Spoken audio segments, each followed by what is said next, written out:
Hi friends, అందరికీ నమస్తే. నేను మీ వైజాగ్ అరేని. ఈ రోజు మన బోట్ అయితే వచ్చింది. మన బోట్ చాలా చేపలు అయితే పడ్డాయి. ప్రతి చేప కూడా మీకు చూపిస్తాను, అలాగే వాటి పేర్లు కూడా చెప్తాను. పెద్ద చేపలు విడిగా, చిన్న చేపలు విడిగా గ్రేడింగ్ అయితే చేసుకున్నాం. ఈ చిన్న చేపలను బొట్టలోకి వేసి మార్కెట్ లోకి అయితే తీసుకెళ్తున్నాము. దీన్ని బల్ల గులిమిన్లు అంటారు, అలాగే రెడ్డ గులిమిన్లు అని కూడా పిలుస్తారు. దీని టేస్ట్ బాగానే ఉంటది.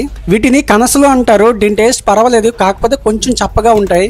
దీన్ని పసుపార్లు అంటారు. దీని టేస్ట్ పర్వాలేదు, బాగానే ఉంటాయి. కేజీకి 3 పీసులు అయితే వస్తాయి. దీన్ని బడిమట్ట అంటారు, అలాగే ఇసుకతుంట అని కూడా పిలుస్తారు. దీని టేస్ట్ పర్వాలేదు, కాకపోతే ముళ్ళు ఎక్కువగా ఉంటది. వీటిని కళ్ళడుగులు అని పిలుస్తారు. కానగర్తకి ఈ కళ్ళడుకి డిఫరెన్స్ ఏంటంటే కన్ను కొంచెం పెద్దగా ఉంటది, చేప కొంచెం ఎత్తుగా ఉంటది, ఇంతే డిఫరెన్స్. ఇది చాలా ఫ్రెష్ గా అయితే ఉంది.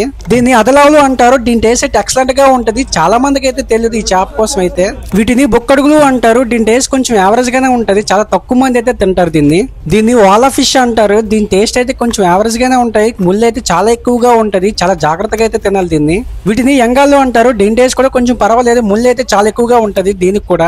దీన్ని జలలు అంటారు. దీని టేస్ట్ కొంచెం యావరేజ్ గానే ఉంటది, కాకపోతే తినేటప్పుడు చాలా స్మెల్ అయితే వస్తది. ఫ్రెండ్స్, ఈ వీడియో మీకు నచ్చితే మన ఛానల్ ని సబ్స్క్రైబ్ అయితే చేసుకోండి.